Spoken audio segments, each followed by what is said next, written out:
Maharashtra police ने रेंबल agro and foods नामक company का एक ट्रक पकड़ा जिसमें बीफ यानी गोमांस था। ये कंपनी बीजेपी नेता नितिन गडकरी की है। हाँ श्रीमान महोदय नितिन गडकरी जी, हम आप ही से बात कर रहे हैं। आपसे हम ये पूछना चाहते हैं, आपको भीख मांगने में शर्म आती है क्या? नहीं, हम ये नहीं कह रहे हैं, ये मुकेश मोहन भाई कह रहे हैं। क्या कि आप उन पे केस कर दिए हैं, डिफेमेशन के केस 50 करोड़ की, वो भी अभी कुल नेटवर्थ तो 28 करोड़ है लगभग, और आप मांग रहे हैं 50 करोड़ मुकेश भाई से, वो भी दलित इन्फ्लुएंसर से। ये कोई भीख मांगने का तरीका नहीं भाई। आपकी कुल नेटवर्थ 28,000 है और आप उससे दुगुना मांग रहे हैं 50 करोड़। भीख मांगिए, अच्छा से मांगिए। 100 करोड़ मांगते, 200 करोड़ मांगते। बताइए, एक सच्ची बात तो पूछा था आपसे, क्या खराब पूछा था? आपको केस करना था तो अब कारवान के मैगजीन वाले छापे उस पर करते। क्या कि आपको तो उससे फटेगी, क्या कि उनके पास पैसा है, उसके बाद बढ़िया से बढ़िया वकील है, बढ़िया से बढ़िया मैनेजमेंट है, आपसे लड़ पाएगा। तो इसलिए आप उसको केस नहीं करके हमारे मुकेश भाई, जो उसके मैगजीन के हिसाब से बता रहे थे कि वीडियो में कि रेंबल एग्रो ने बीफ एक्सपोर्ट कर रही है, गाय, और उसमें आपके पास सर्टिफिकेट नहीं थे, तो कर्नाटका सरकार ने जांच की तो आपके पास फर्जी सर्टिफिकेट निकले। तो वो बताया आप भैंस के मांस है और उसमें निकला गाय के मांस, उसी पे मैगजीन छापी थे। तो मुकेश भाई ने क्या बताया था गलत? आप जो उसके ऊपर 50 करोड़ के केस कर दिए, सही था। आप प्रेस पे बोलते हैं कि ऐसा ऐसा था, आप सबूत देते, कुछ नहीं होता। आज ज़्यादा दिक्कत था तो सबसे पहले तो आपको करवान के मैगजीन पे डिफेमेशन के केस करना चाहिए था। आप मुकेश भाई वो दलित थे, उस पर आप केस कर दिए, और सच ही बोल रहे हैं कि आप बीफ एक्सपोर्ट करते हैं, ये सही बात है। नहीं तो आप केस नहीं करते। आप गलत होते तो आप न्यूज़ में आके, प्रेस में आके इंटरव्यू देते, ना कि आप दलित इन्फ्लुएंसर को आप डराते धमकाते और केस करते। आप ही की हम बात लेते हैं।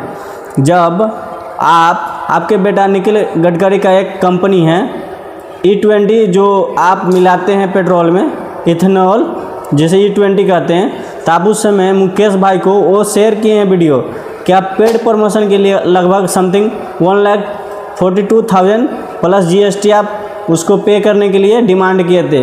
लेकिन वो आपको वीडियो ना बनाकर एक्सपोज किए थे कि कैसे कैसे अपने बेटों को बढ़ाने के लिए इथेनॉल और गन्ने को, और ये अपने बेटे के और देश के हित में, और किसान के बारे में गन्ने से क्या फ़ायदा है और बिकेगी और किसान की फ़ायदा होगी, इस पर आप विशेष बताने के लिए, बात लाभ के बारे में बताने के लिए आप मुकेश भाई को डिमांड किए थे कि एक वीडियो बना के और पोस्ट करो। वो नहीं बनाई थी आप, इसलिए उससे जलस होकर, जल कर, उससे क्या बोलते हैं, बदला लेने के लिए, ईगो।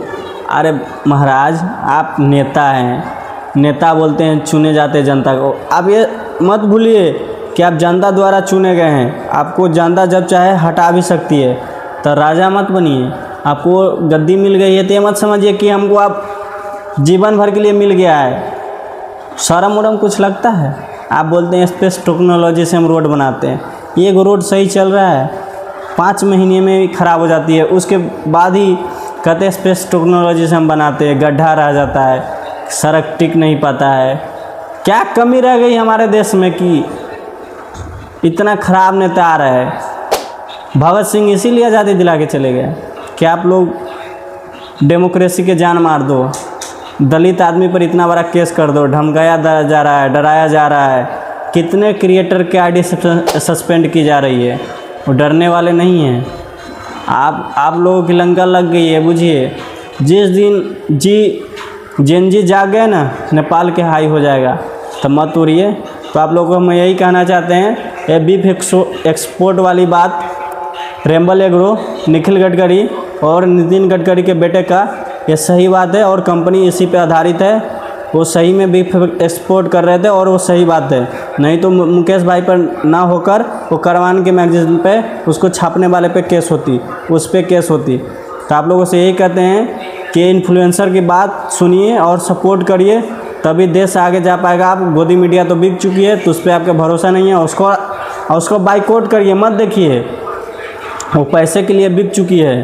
तो जितना हो सके इन्फ्लुएंसर को सपोर्ट करिए, और लाइक सब्सक्राइब इतना करिए कि सारे क्रिएटर की आईडी मिल सके और उनको ज़्यादा सपोर्ट मिल सके और मोटिव मिल सके कि वो वीडियो और एक्सपोज सरकार की कर सके नाकामियों की। तो जय हिंद, जय भारत।